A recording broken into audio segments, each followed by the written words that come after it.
One, two, one, two, one, two. Hi, everyone. Dom Famularo here, and I am excited to be back. It's Mapex All Access. We do this live, and we do this through Facebook and YouTube, and we just have the chance of being able to showcase so many great, great players that are playing Mapex and that are able to showcase the fantastic sound of the drums. But even more than that, it's the educational strength that Mapex shows to have the ability to be able to share these great players worldwide. And it just really is exciting for me because I get a chance to learn from all of these great players. And today I've got a very old dear friend of mine who I am such a huge fan of. I've heard him play several times. When it comes to groove and pocket, it just doesn't get any deeper than how TC does it. Would you please welcome with me Mr. Tony Coleman? Hey, everybody. Hey. Glad you're here. Glad to be here. Tony, thanks so much for joining me. You know, we've been doing this Mapex Live, and what I love about this All Access is that we get a chance to kind of step into the world of what you're doing, what you have done, and your story really, it totally inspires me, man. If we go back to the early days of you playing and going back to the influence of your dad. Well, basically, I don't even know why I'm a drummer, except that when I was born, all I wanted to do was, if I hear music, play the rhythm. That's all I ever wanted to do, and I'm still like that today, rhythm. If I hear the music and there's a groove, a beat, that's all I was about.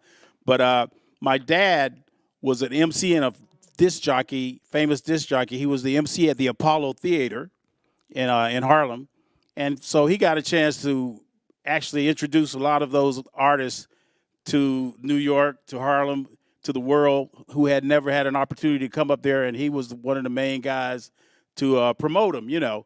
And he was a dancer also, and he was just what you call a MC, where you come out and introduce all the bands and stuff like that. So basically, I guess I just got it in my soul from him, and he helped create the dance called the Mashed Potatoes with James Brown. King Coleman, that's his name. King Coleman. You can Google him and YouTube him and stuff. But King Coleman was a very famous disc jockey and MC at the Apollo Theater. Now, I want people to understand the Apollo Theater was the place many years ago that had everyone from Ella Fitzgerald to James Brown to everyone that was there. I mean, all the great, great performers had performed at the Apollo Theater here in New York area. And I mean, you know, I remember Duke Ellington talking about the Apollo Theater and just these great, great legends that were there. Your dad was able to rub shoulders with all these people. Yeah, and back in those days, when you were a disc jockey, you had a lot of power with artists because they depended on you to break their records, to get their records out there. It wasn't a lot of MTV and that sort of thing. It was only a few TV shows that actually gave these artists an opportunity. But so he was respected and known by all of those people from all those different genres of soul and blues and rock and roll, all of that. He was the man. So it's kind of interesting that you. So I mean, a lot of that music, I'm sure, was just around the household. You're hearing all these great legends. I mean, you know, how could this not seep into your brain? Well, music back in those days, music was actually more important than television because a lot of people didn't have televisions. All they had was records. Yeah. And to get a record back in those days, I mean, I'm 66 years old. I was born in 1955. I'm not ashamed to say that. But back in the days when they had the big LPs, you get an LP, it was like getting a map or something and experiencing a country that you've never seen before. Like, wow, really? And you could look on the back of the record and know all the songs, and music was just really important to our world growing up. I think what's really amazing is the fact that, you know, it's hard sometimes for the younger generation to imagine, first of all, before the internet. Let's go back to that. Yeah, right. And then before television, you know. Oh yeah. I'm a couple of years older than you, Tony, so I go back even a couple of years earlier, and it was very different years ago. And when there was a performance or where there was a 45 at the time, which had one song on each side, right? When you bought that and you had that song, we really cherished it and listened to it over and over 1,000 times to absorb every aspect of that song. So That's having, right. your, having your dad becoming a DJ at that time, he had access to all these records. I mean, that really is magic. And then when you had an opportunity to see these artists live, Yeah. that was like, oh my God, that was something that you felt like it was Christmas time to go to a live performance and get to see these people that you've been listening to on the records, on the radio, and then go to see them live and see their show. That's when you got a chance to really experience the real artist, Yeah. the So live performance. you had the chance to hear, like, jazz and blues and funk and, the James Brown. You had the chance to really kind of hear the birth of a lot of this music. Yeah, because I mean, this was black culture. This was my culture. I mean, it wasn't just the way somebody dressed that make you be cool to play their music. You had to learn the music, and the musicians back in those days when I was growing up. Yeah. Buddy Rich cussed me out one time because I was telling Buddy Rich something about what I didn't appreciate about BB. Thought he would be on my side since he was a drummer, and he lit into me, man. So musicians were very serious about what they were doing. Yeah. And they appreciated any other musician from any other field. If you were serious like they were, you were in. It was like we are a fraternity, so to speak. Yeah. A musician, you had to be serious. It wasn't joking around. I mean, it's still like that today. When you get ready to go on stage, it's a different thing. Yeah. It's like something takes you over. Yeah. Yeah. Yeah. Showtime. No headache, no heartache, no stomach ache, no toothache. Time to go to work. Let's go. That's really how it was. But I mean, it's still, listen, today, the seriousness of musicians going on stage to perform. Yeah. I mean, people paying good money to go to a concert, and every one of these concerts that I've ever been to from years ago today, everyone gives 110% when they're on that stage. And that's something which BB did all the time. All the time. I mean, it was just 110% every note you guys played. And the man, I've seen the man when he was sick on the side of the stage, and he'd be sitting up there in his getting ready for showtime in the dressing room area or whatever, and he'd just be, "How you doing today, boss?" "Well, I'm not doing too good today, son. I think I got a little cold. I'm coming down with something." Ladies and gentlemen, Mr. B.B. King. It's like, what? What happened to that sick guy? And then after he signed autographs and greeting all the people, the fans, get on the bus. "Well, I'll have to go get some sleep." It's crazy.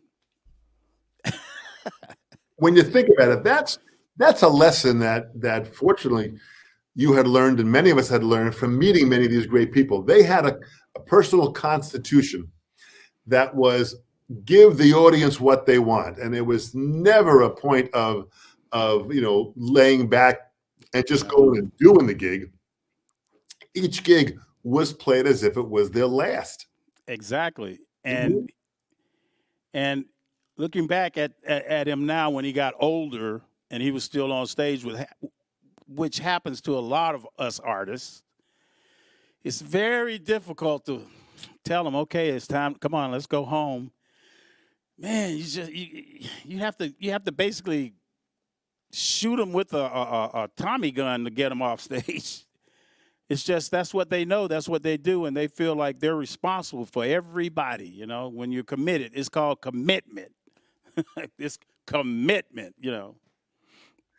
Boy, that's one of the most powerful things. Tony, we're getting some comments about people saying they're not hearing your microphone. I mean, I can hear you pretty well. Hello, my mic. Can we get the mic up more, please? I can hear you well.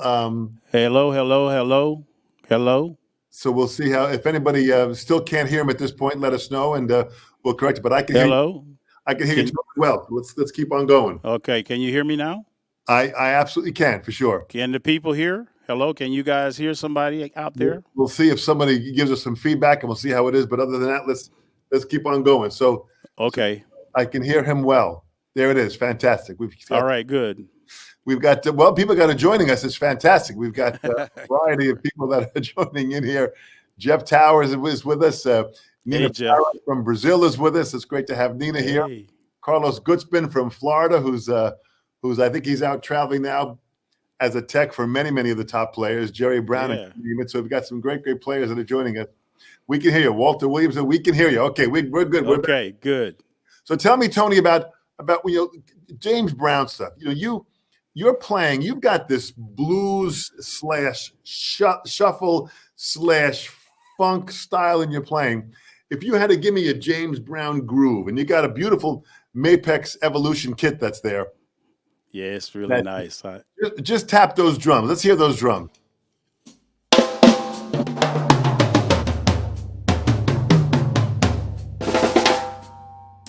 Yeah, that sounds fantastic. Well, do me a favor. A little bit of a James Brown kind of a groove. Just play as long as you want, man. Let's just hear what these drums sound like, and let's take it away, Tony. Okay, I'm gonna be doing one of the most influential grooves of my life as a drummer, and most drummers today. You got to go back to the Brown, like Tower of Power say. I still be digging on James Brown, so it's like, yeah, man, you come from those guys were awesome. So here's a groove, one of my favorites.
Woo!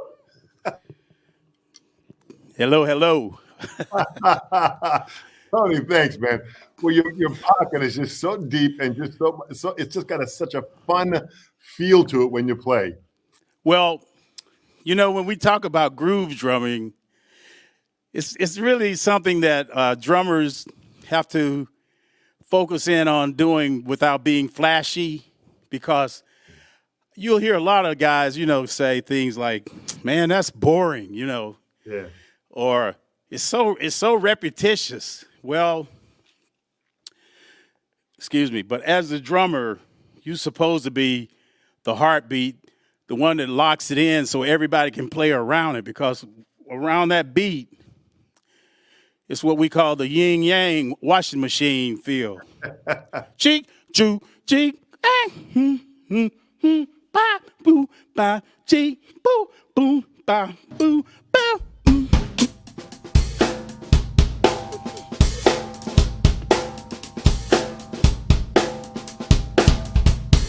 You got to keep that groove going. That's to keep people moving, So, playing blues, soul, rock and roll music, grooving as a drummer, your job is to make people do this. Feel good. Yeah. You're not supposed to be the guitarist. You're supposed to be the groove, the backbeat, the CPU of the music, the central processing unit. So that's what you're supposed to be. You're not supposed to play a lot of feels. When you play in this music, you think, wow, the sax player is just soloing. The singer's like, oh, baby, oh. Everybody, keyboard player. And you're like keeping in the pocket. Now, if you take that like, wow, I don't get a chance to shine, then you're in the wrong business. You're making everybody else shine, and when you do that, you're really the one controlling the groove, you know. Boy, so that's really a great line. I like the CPU, the central processing unit. That really is what we do. We've got to be in the center of that pocket and lay down the field for everyone else to shine and just play, man. But as always, man, your pocket, as long as I've known you, man, for 30 some odd years, your pocket's Thank you. deep, Thank you. always been. But, you know, and your pocket also, it's deep and it's honest. You know, you really have a true sense to the groove, which is why BB loved having you in the band and doing all this touring and playing and now I want you to talk about the BB King Museum tour. Talk about what you're doing with that. Well, we're putting it together right now as we speak. Yeah. So the concept is, once again, before Mr. King passed away, I had an opportunity to visit him in his hospice situation, and as he was getting weaker and weaker and ready to pass on, I got to visit with him and talk to him, and we talked about things, and he reminisced with me, and he told me how he felt about what I was doing, and he thanked me and all of that kind of stuff. But then, before I left, he said in the conversation, he asked me, well, he said, Tony Coleman, son, don't let him forget me, son. I said, no, sir, I will not let him forget you. And that's exactly what I'm not going to do, is let people forget B.B. King. When I'm on Facebook, I keep showing things of him and us, and just he and a lot of other great artists. We can't forget what they left us and what they paved the way for us. They did the hard work for us to come in and just go and be able to do what we do in an easier form than the way they had to do it. And he still did everything with grace and love. Seriously, he was about love and respect of everybody. And to grow up in the era that he and others like he grew up in, to still have that kind of grace and that kind of love and respect for everybody, that's hard to do, man. My little young attitude with him was like, man, the hell with that. I'm ready to punch somebody, you know. He was like, well, just punch it on your drum, son. Let it out and play good. That'll do good. That'll make you feel better, you know. So today we got to get back to that of being respectful, more respectful. Back in the early days when we say, good morning, good afternoon. Hey, Dom, you're looking great, man. Make you feel good. How are you? What's going on? Talk to you and really mean it, not holding, your cell phone. Yeah, what's going on? Yeah. Oh, what'd you say? Oh, yeah, right. Yes. Well, no, it's connecting. That's what we do as musicians. We connect to uplift people's spirits. That's what I was taught by those Etta James. Everybody is about all of them. Everybody. Let's make them feel good today. Let's go do this. Yes, So now I almost didn't answer the question, but the B.B. King idea was with the museum. We did 2 tributes, really great tributes. One in Port Chester, New York, that I worked with Blackbird Presents, and it came out really well. But the B.B. King Museum had us do one at the museum down in Indianola, and it came out well too. And the director of the museum was like, yeah, man, we should do this more often. And what can we do? So we came up with the idea to call it the B.B. King Museum Presents the Legacy of B.B. King, not to call it a tribute. We're going to honor his legacy, keep his name alive, talk about him, and take like a mini museum out on the road of BB's history as B.B. King. And for a lot of people who haven't been down to Indianola, Mississippi, we're going to bring it out to the world, to the country, for people to experience what he was all about and put a band together to play his music, to honor him. We want everybody, like BB's whole thing was education. So we got to continue to educate people on black, blues, soul, music, the culture.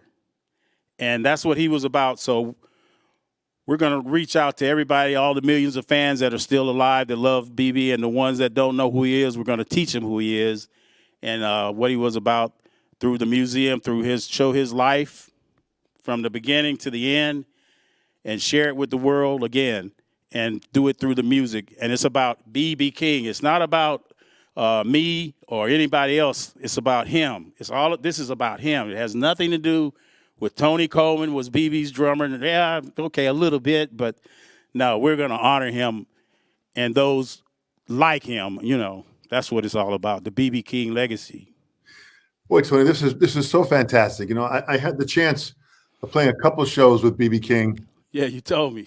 And it was just so great. At a time back in the late 70s, Norland was a big company that owned Pearl drums, and they had. I remember. These, and BB was doing some clinics for them, and they had called me up and wanted me to come in there and play with they put a band together, and he was just such a pro. He came out and trusted the musicians. He gave us all plenty of leeway to do what we did, and everyone listened very carefully. And you couldn't help it when he played to deliver to him just what he needed. Nothing was about overplaying. Nothing was about anything more than just, if you just did your job, your piece of the puzzle, the bigger picture always sounded fantastic. Yes. And you do this so well. All the times that I've heard you play with him, you've gone out there and you just laid down the pocket, whatever kind of feel it was, and you kind of ebb and flowed with him. When he kind of built it up, you kind of went with him. When he came down, you guys always were like, it was like one unit, of like birds flying. When one bird moves, they all move. That's right. That's right. And Dom, and this is what you said, playing with feeling. See, every show was different. Yeah. Every show was different based on the audience's vibe. Yeah. One thing BB King used to do, and I know a lot of other artists would do, is if there was someone in the audience not really shaking or moving, he's going to focus on that one person. The whole house could be jamming and partying. Yeah, BB, the band, And one guy could be down there like, before the night's over, he's going to have him going, yeah. Then he'll go, I got him. That was the attitude. I'm going to make everybody feel good. That was his whole thing. It was like, just stay focused and commit to doing a good job to satisfy the people. And that's what it's all about, man. Well, this is exciting. When this finally gets together, I want to make sure that I get down to see you, and I'll, no matter where the heck you are, I'm going to get out there and check it out, because I'm sure it'll be great music and it'll be great memories and a great tribute to a great legend. And I'm going to get your butt up here to play, too. I'm ready. And that's another thing I want to say. I've been on around the world 100 times with Mr. King. Yeah. To over 90 countries around the world. Amazing. We've been on stages with Metallica, Red Hot Chili Peppers, Willie Nelson, country artists, reggae, rock, soul, pop, funk, Parliament Funkadelic, whoever. We've been on stage. I never heard him say anything other than, boy, they were good. He felt like if you're on that stage in front of him, well, we got to go to work. Yeah. We saw what they did. He was one of the most insecure people on thinking he was doing good. I very seldom did you hear him say anything about, great show, guys. He would say, we did pretty good. And I'd be like, did pretty good, man. I like to broke my neck playing for you tonight. What are you talking about, pretty good? He was always humble, man, and he taught me how to be more humble. But it took a while. It took a minute to calm me down, because when you're young and you're real sure of yourself, it can come off as arrogant and kind of stuck on yourself. Well, he whooped me until he got it out of me, man. Yeah. And I was, when you're young, man, I'm like, yeah, man, yeah. He'd whoop you on that stage and whoop you in shape and those guys, that kind of attitude has just got to come back again because the audience deserves that, you know. Well, that's the school of hard knocks. You know, when you're talking about hitting the road and performing in that many countries and that many shows and really performing, that really is where, you know, there's no university that can possibly teach what you learned on the road playing with the Yeah, great king. and being a drummer, this is the most physical instrument in the band. Yeah. So you got to take care of yourself. You can't be drunk or high, not if you're going to do it right. Yeah. If you're going to do it the right way, you got to be focused, man. You got to hold everything together. You can't be inspired by anything other than the drums and the music. And I'm doing my job. That's just the way it works. And the drummers, sometimes we don't get people don't appreciate us on stage, but believe me, they do. When you're doing the job good, when people aren't complimenting me, I know I kicked ass. I know I did good. But if people say, you know, that was pretty good, but could you do this or that, you know? But when nobody got anything to say, that's because I'm doing my job. Job well done. Job well done. Boy, check this out. This is a question and a comment from Carlos Guzman. Carlos Guzman is a phenomenal drummer. He worked for many, many years with the Letterman, which was a great singing group pre-Bee Gees many years ago. And Carlos is a great jazz and rock drummer. He says, just finished working on setting up Richie Bravo's new Evolution set. Carlos has a drum tech. And he said they sound amazing. He said, Tony, after playing so many sets throughout the years, what drew you to Mapex? Well, pretty much every drum company is good. Everybody, it's like a car. You know, you get one guy's got a Cadillac, one has a Mercedes, one has a Porsche, one has a Bentley, or what have you. But these particular drums, they give me everything I want. I only had one other drum company I used to represent, and I consider them really good. And this company here is really better than that as far as I'm concerned because the drums resonate like I want them to. They're easy to set up. I endorse them, and I approve of my message. Go out and get some Mapex drums. When they first came out, a lot of people were thinking, those drums aren't, who is Mapex? Well, Mapex is in here to be as good or better than a lot of the other drums. And because for what I need, a lot of people like drums to have low end, a lot of low. And when you're out in the audience and you hear a guy go around the drums, it's like, sounds like one sound to me. I like it to cut through.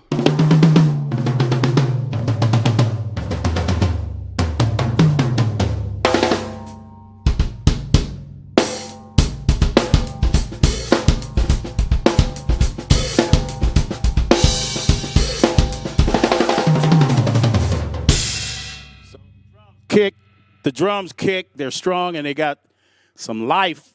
I like my drums to be alive. I don't like tape and things on the heads to mute it. But these drums, as I hope you could hear that. You think they heard that? Absolutely, man. They sound just large as far as how they sound. Yeah. And even on the internet here, which is always somewhat compressed, they sound fantastic. The Evolution. Yeah, these are great drums. And also the company itself, they're like family, like the old days. They treat all of the artists the same, no matter how high up you are or how low you're beginning or whatever. They still respect and appreciate everybody on the roster the same, and that's a good feeling. And some of these companies, you see 2 or 3 people on all the ads all the time. I'm going, are those the only people in that company? You know, but this drum company makes all of us feel good, and we're like family, and we love and respect each other, and they project that also. So that's important to me. You know, it really is magical. And this is great. The other part of Carlos's question, Carlos is working now with Richie Bravo. Richie Bravo is another Mapex endorser. He's a phenomenal player, plays drum set and percussion, travels with acts. And he said, speaking as a drum tech, which is what Carlos does, what do you recommend to anybody that wants to follow that career? Do you have any concepts for people that want to be a drum tech to go out and travel with well-known artists to get out there and make it happen? Thank you, Carlos. Yeah, to answer that question, I would say if you want to be a drum tech for a drummer, what you need to do is, if you know about drums and you're into drums, that's great. And you know how to tune and do all of that, set up, and you got your opinions about things, and you want to be a drum tech, don't approach the drummer with that. When you want to be a drum tech, you become the drummer that you're working for. You got to learn exactly what he likes, how he sets up, what he uses, learn from him exactly what you got to be his, and you're a team. You're like Siamese twins. You got to be stuck together. You got to know everything he likes. You got to be able to look at the drum kit and go, yeah, it's ready for him. That'll get you a job and recommend it to a lot of other people too, you know? Well, that's great. That's really great advice, you know, and you know, drum teching, which there have been many times where the drum tech really becomes a part of that band to be able to set that kit up and have it exactly for what they need. And as you have, when you're going out performing, you need that set to be set up consistently the same way every time. Yes, and just to give you an example, it doesn't even matter if you're a drum tech, but any tech. I mean, take for example the guitar tech, the bass tech with ZZ Top. When Dusty passed, they were going, oh my God, what are we going to do now? Guess what? The bass tech is the bass player now. So, you know, things could happen, and you just got to do your job well. That's all you got to do. And like BB would say, keep your eyes open and your mouth shut. And your ears open. Look at this here. Jeff Towers says, looking good, Tony. See you in Calgary in July. Yes. We're going to be up there doing the blues festival. I'll be up there, Jeff. Oh, Jeff's another great player. Yes, he is. Great player. So let's talk about shuffles. I mean, I'm a huge fan of your shuffles. Your shuffles have always, listen, when you're playing a shuffle, if someone's not tapping their foot or moving somehow, they are freaking dead. I mean, well, I'm going to give me an example of a shuffle. Give me a shuffle. Let's play a shuffle. I want people to kind of hear what a real deep shuffle sounds like. Okay. Before I give you a deep shuffle, I want to do something. I think this is important since you asked me that question. I want to give you a backbeat shuffle, a groove backbeat shuffle. Now, this is a good shuffle, and then I'm going to show you how to do a shuffle. And then I'll explain what you need to do to improve from just being a backbeat shuffler, okay? Let's do it like this.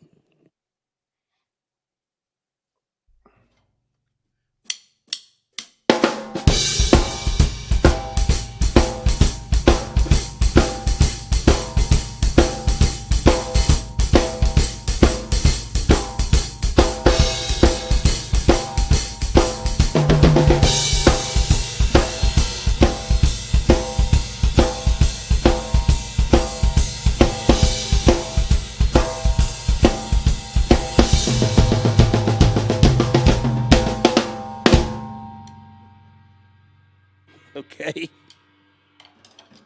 Woo! Now, what makes a shuffle for me is most guys, girls, guys, when you play the shuffle, now when I play it, I do double on the kick like this.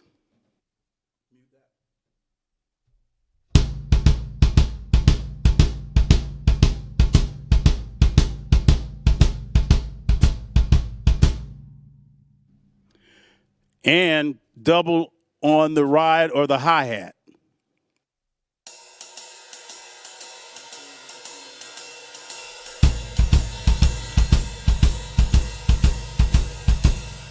Or the hat.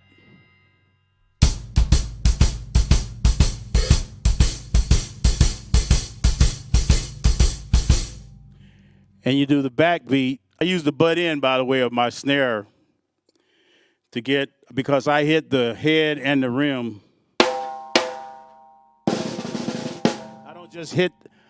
I I don't just hit the head with in the middle. I need a more of a crack, snap, and pop. So.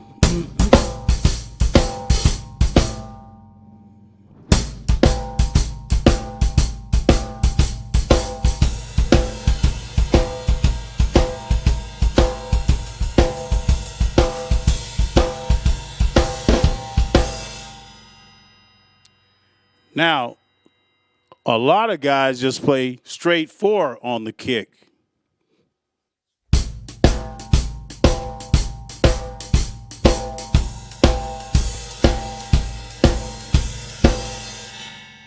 That's straight 4 for me personally, from working with Bobby Blue Bland and BB and all those guys. That's kind of it kind of gets kind of stiff. But when you put the double in it, it kind of lifts it up. I'll go from the backbeat on the kick and then do the double. You'll see what I mean.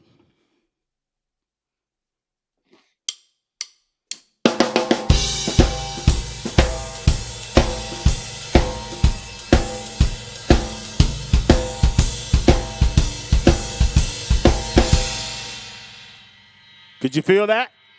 Boy, absolutely, Tony. You know what's great about it is that it feels like with the single punch of the quarter note on the bass drum, it's driving it right in the pocket. As soon as you do the double, it gives it like a forward motion. Yes, yeah. Beautiful. Well done. Beautiful.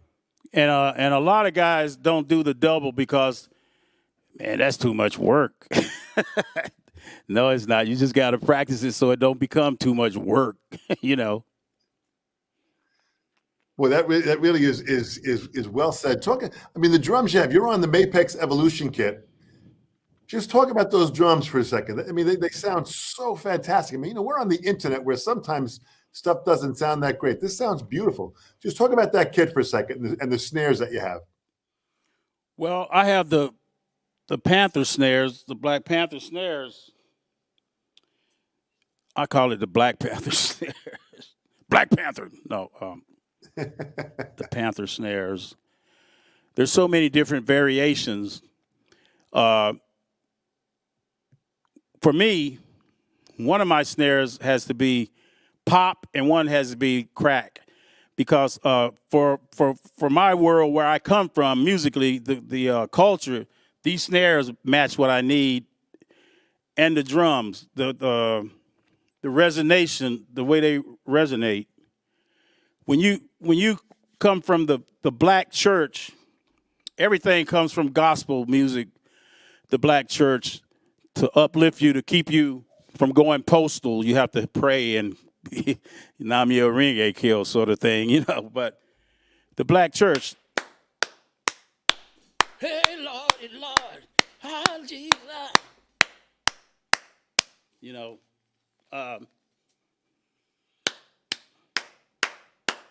You hear that hand clap? You hear that? Yeah. Back in the day when they had tambourines and hand claps in the old churches, most of these old churches down south were up on bricks, down south, and you stomp on the floor. So the idea is that floor sounded like thunder. And that's hand clap. So that's what the concept in my head is. I want my snares to snap, crack, and pop. So the kick drum sounds like a kick drum. It doesn't sound tinny or over muffled. And these drums resonate. Like I said, this kick drum here, and I'm not even really doing it hard. I'm going to do it a little harder, but I'll just show you like. See? Can you see the difference? Oh boy, big time! Absolutely, big time. You can see a full. Yeah, you can feel it. Down. Yeah, you're supposed to feel drums, not just hear them. You're supposed to feel them. That's what it's all about. So, man, these drums resonate nice, and the snare once again to get that crack. I use the butt end of my sticks, of my nice Vader To be. Yeah. To be or not to be. Wood tips, fader sticks, strong, solid. So I hit that rim and that snare. And that little ring, you hear a little ring in my snare, a little ring? Can you hear that? Yes, absolutely. Dom? Absolutely. I prefer that because it's the natural sound. Like if you muffle it, it's like this. Yeah. Yeah.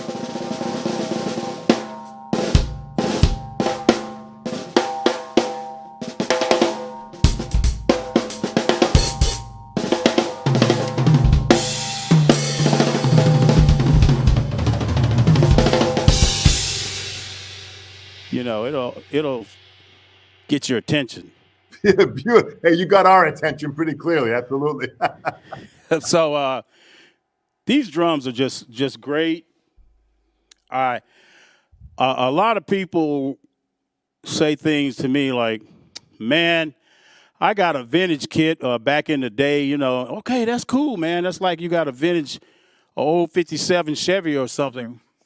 Excuse me. And I'm good with that. Vintage things are great, but vintage drums not going to be able to withstand the kind of playing I do. I'm not, and when we're up here on the stage, I don't have time to think about anything. If I'm going to kick it hard, they got to be strong and withstand it, and that's what these drums are all about. You know, vintage drums are great. Once again, and this is my opinion, so I'm just going to say this. Because I notice when I start telling people my opinion, they go, well, that's not necessarily the truth. Well, that's my truth. It may not be your truth, but my truth, what works for me and got me in this business as long as I've been in it, what I do, it'll work if you try it. But it's not about like this. People will say, well, you should be free to do whatever you want to do. You can't be all locked in. No, that's not necessarily the case. I mean, I always end up using food analogies. If you're doing Italiano pizza, you want that pizza in that oven. That's the pizza. If you want Chinese food, you want it to be Chinese food. If you want soul barbecue food, you want greasy, it's greasy barbecue. If you don't want to eat that, don't eat it. But if you're going to do it, you can't have tofu barbecue, okay? You got to have the real roots of the culture of the stuff you do. And if you try to throw those ingredients out and make a shortcut, you don't have the same thing. Hey, it's so true. And I'm getting freaking hungry now. But once again, I'm proud to be. I used to hate blues music, and I'm going to show you that shuffle. I know people are wondering why I just played the backbeat on the snare, but I'm going to show you the double on the snare, the shuffle, the full shuffle. Good. But I just want to say this. I think this is important. All music. I played in different types of bands, situations. I got in a reggae band one time, and I thought I could play reggae. You know, I was like...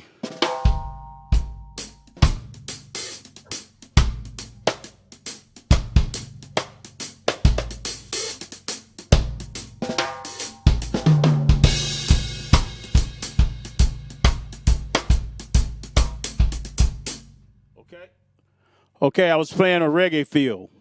Now, when I first got in this reggae band, I was playing the hi-hat like a shuffle. And the guy told me, Drummy, he was from the Caribbean. His name was Clarence, guitar player. Used to play with all the great reggae soca bands. He said, Drummy, you're good, man. Man, you sound so good. You play your ass off, man. But Drummy, your reggae suck bad, man. Ooh, suck. and my attitude was like, what you talking about? My reggae sucks. It's bad, Drummy, terrible. But I gonna teach you. You come by the house. I gonna cook up something. We're gonna get some rum. We're gonna get a joint. I don't need a joint, but basically, the guy took me into his world, fed me his food, listened to the music, and showed me that you don't play. you have to play off of it, like instead of up, off of it. You see? Dom, you see what I'm saying? Oh, absolutely. I was, just looking how great you play so smooth. You've got such a smooth way of your playing that you just kind of like bounce with the drumming. You just kind of flow with it. Well, once again, whatever style of music you're playing, I work with Jamie Johnson in the country band. Willie Nelson introduced me to Jamie. And Jamie, I was joking with Jamie, basically just being my smart ass self. Like, okay, Willie, gave Willie the bro hug. I'll see you later, Willie. Love you, brother. I love you too. Jamie, nice meeting you, man. Nice meeting you too.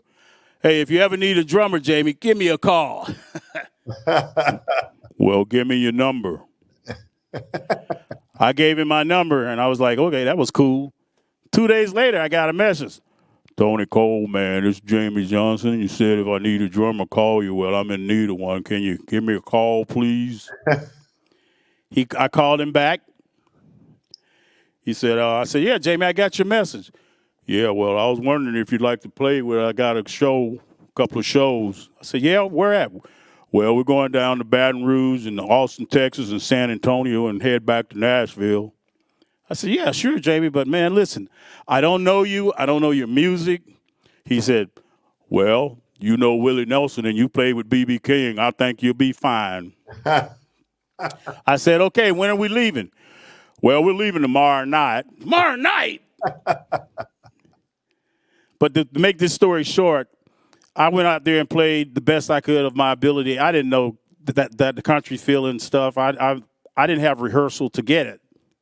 And I sucked. But Jamie was like, right on.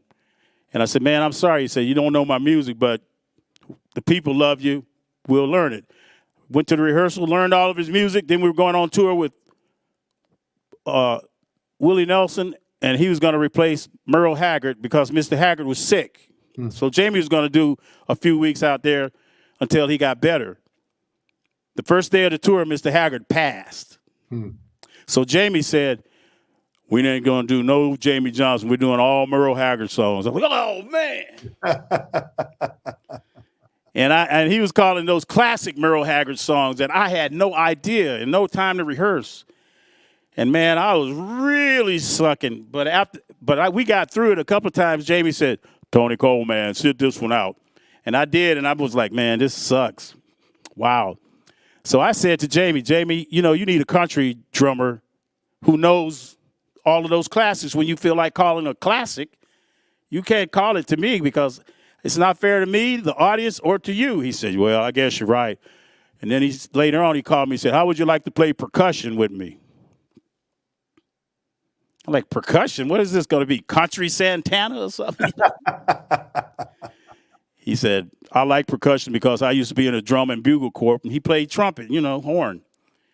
And I did it, and he liked it.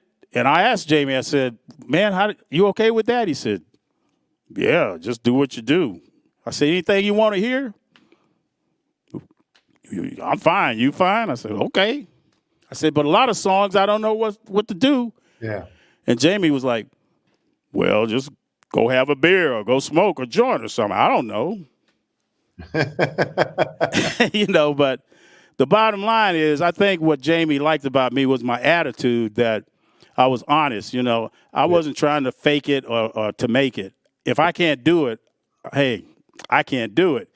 Yeah. But I'll learn how to do it. But so everything you do, learn the roots of it. Give me that shuffle, that double shuffle. All righty, here we go. Double shuffle. This you can do, man, for sure. Oh, sorry.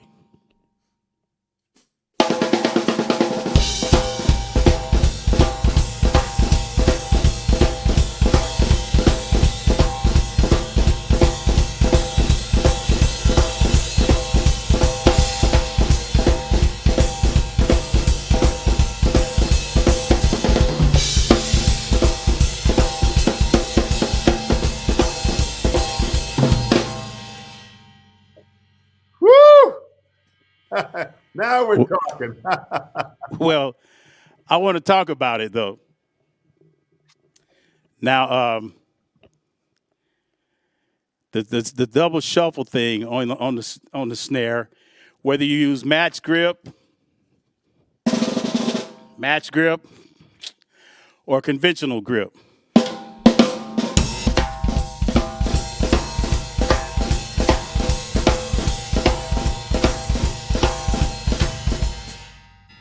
You got to double it.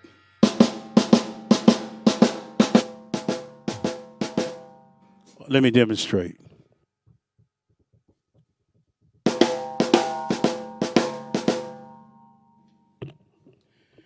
Now, I snap on the 2 and the 4 of this shuffle. 2 and 4 to make sure you know where that groove is. To tot, to float, to tot, to tot. On the rim and the head. Yeah, Tony, show your left hand on the other snare. Okay, here we go. So yeah, see if they can find that. Here we go.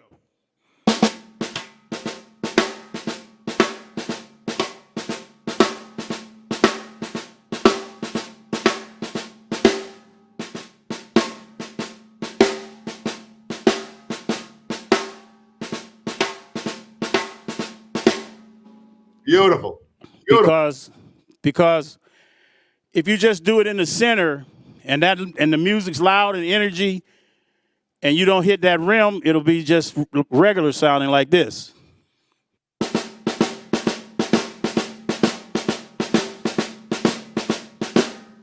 You can't really hear that snap in there, so you gotta.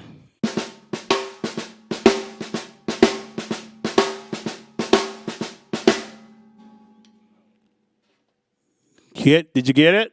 Absolutely, man. Crystal clear. And that, what you're doing is you're pulling out. It's actually called the pull out. You're pulling out the accent. Yeah. 2 and 4, which is absolutely crystal clear. Because I got to ask you, we got a couple more minutes before we. Okay. I want you to talk about "World Without War," this song that you wrote like 25 years ago, but you brought this back and you hooked up with Narada Michael Walden. Just talk about that real quickly. I want the people to hear about that. Well, I'm also a songwriter and a producer and an artist, and I'm a singer and all of that stuff, a singing drummer. I heard a young lady quote one time, you're in trouble when the drummer wants to sing. Well, she obviously didn't know about Karen Carpenter, Levon Helm, and Don Henley, et cetera, et cetera. But anyway, Buddy Miles.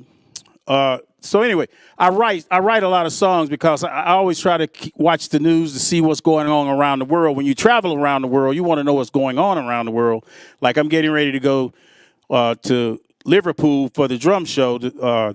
April 1st, I'll be leaving, be over there the 2nd and 3rd, to come back on the 4th. But when I travel, I always want to be in tune to the world. And everybody, I don't care who you are, where you are, we're all the same. We're all human beings with different styles, different names, different things, but we're still human beings, man. We're all human, the human race. So no matter where you go around the world, everybody wants the same thing, to live happy and be good and be healthy and be good. And I wrote a song many years ago because traveling with BB around the world, there was always like wars and different things going on. We've been all over the place, Jerusalem, Beirut, everywhere. So I wrote a song about we want to live in a world without war. A world without war. Imagine living in a world without war. And I asked Narada if he would work with me, and he said he would, and he liked that song and the lyrics. But like I said, I had a tribal feel for it, which we will probably do a version of that with he and I playing drums together because he's great. I love you, Narada Michael Walden. Narada, I love you, man, for working with me.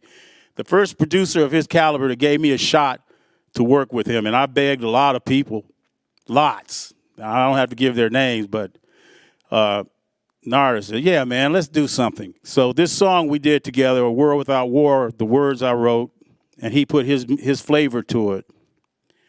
And we got his kids and his sister-in-law's kids singing on it.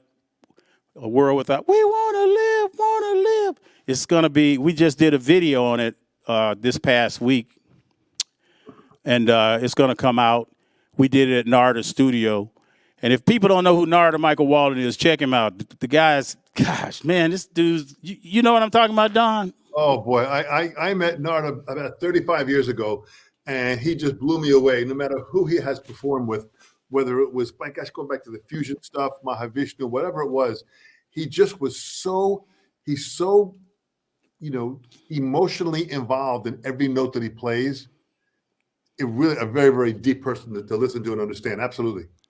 And so this song is it's gonna be an anthem for the world. I feel that, and just check it out. It's coming out. I'm not even gonna try to sing it to you right now. I'm gonna wait. It's coming out. Be ready. We'll make sure through our Mapex connection that we spread the word. You also, real quickly, wrote "Stronger Together," and Narada Michael Walden had some ideas on that too. So it's kind of how great you're collaborating at this point here with the great, Narada Michael Walden to produce these things. Just talk about Stronger Together for a moment. Well, based on what's going on with the politics today here in our country, the USA, a lot of people are in a real negative environment of trying to be separate from one another, like we did back in the day when I was growing up. All of this racial stuff. A lot of people are too young to know what that is all about. Yeah. And if you can't even hear about it in the history books, you're going to repeat that stuff, man.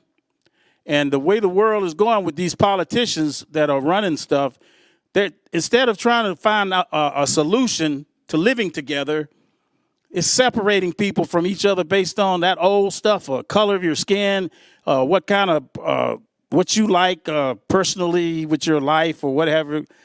Hey, man, just respect one another. So I wrote a song called Stronger Together because as a people, we're stronger together. And bottom line is we all bleed red. We're stronger together. And we got a lot of good people in this country, man. And you don't get to hear about them much. You only get to hear about people doing a-hole stuff, if I may say. Yeah. You don't get highlights on somebody did something great today, helped a homeless person or showed some empathy or sympathy. All you hear about is, so-and-so punched so-and-so or so-and-so hit this guy or that guy. Hey, man, that ain't what this is about. It's about being stronger together. Let's work together to help one another. It's a pretty good message in there, I think, for the world as well. Kind of those, I want to write those lyrics that are universal, that affect everybody the same. And we wrote that together, and I gave him my lyrics, and he right in front of me, so Tone, Narda's like, Tone, so what is that? Stronger together, clean, stronger, stronger, yeah, bridge will be here, okay, let's cut that. I'm like, dang, man, that's amazing. That's why those guys get the big bucks. Well, and Narda is we need some money people, some rich people to give me some money so we can start our own company, get some younger people together. And Narda's we're gonna work together on recording younger artists and new young people, give them an opportunity like I got when I was young. Boy, how beautiful, how beautiful. Tony, we've got a couple people here. Here's again Jeff Towers. Truth, Tony. So much love and respect, my friend. Fantastic. Here's Nina Parra, who's a phenomenal drummer from the Brazil, São Paulo area. She just says, wow. And here's a phenomenal comment from Cornerstone Music. He said, years ago, I brought a Mars kit in 8, 10, 12, 14, 16, 18, and 22, and I couldn't believe how much the shells vibrated. The resonance is incredible. I own other top brands, but the Mapex tone beats it all, man. Cornerstone Music, thank you so much. Tony, your kit right there, the Evolution, sounds fantastic, and Mapex has really been an incredible leading force in creating a great sound to inspire all of us drummers to want to play out and get out there and share our talent. Yeah, man. And I just want to invite all musicians to check out what us drummers have to say, because it'll help you understand our role as drummers, and maybe you won't think it's all about what you think it's about. It's about making sure the drummer gets some acknowledgement. We lost a good one the other day, Taylor. Taylor Hawkins, yeah. Yeah, and you know, there's so many great drummers, and I just want to say this: I want to give a shout out to all the drummers that, man, just because you're in the back and you know people aren't paying attention to you, just keep kicking ass. Don't worry about it, Well, because that's what we do. you are doing just that. Martin Potts, a phenomenal, phenomenal person from the UK, works out of Cork, out of the UK there for Mapex, and just a great, great guy himself. Love you guys. I'm looking forward to having Tony in the UK this weekend. So it looks like you got some traveling ahead of you. And now that, you know, COVID is kind of winding down and hopefully the world is opening up some more, I want people that are in the UK that are listening, go out there and check out Tony. All of you guys, go out there and hear what Tony's been doing. Check out his songs when they come out. Tony, you have been absolutely fantastic. Thank you so much for your time. Thank you so much for your talent and just your wisdom. Hey, and every time we do an interview, now tell them about me and you. Tell them. Come on, do it. We go back a long ways. Now tell him. He's trying to act like embarrassed now. He know I introduced him to the love of his life. I didn't introduce him. I just met her. You met my wife many, many years ago. I had just met her, and you had met my wife, and she just fell in love with you, man. She said, man, he was such a great, great guy. So you were a part of being in the early days of me involved with my wife. It's such great, great memories, man. But we go back a long way, man. That's well over. Yeah, we do. And you seem to get more handsome. What the hell, man? What's up? No, I'll tell you something. It seems like you need more glasses is what you need. You need an eye checkup. That's what. Tony, thank you so much. And on behalf of Mapex All Access, you are just absolutely a seasoned pro. It's always great to have you here. We'll be doing this again for sure. Thank you so much. Absolutely. Thank y'all. Thank you. And keep me posted. Hopefully I'll see you real soon. Absolutely. Thank y'all. Thanks, everyone. Bye-bye.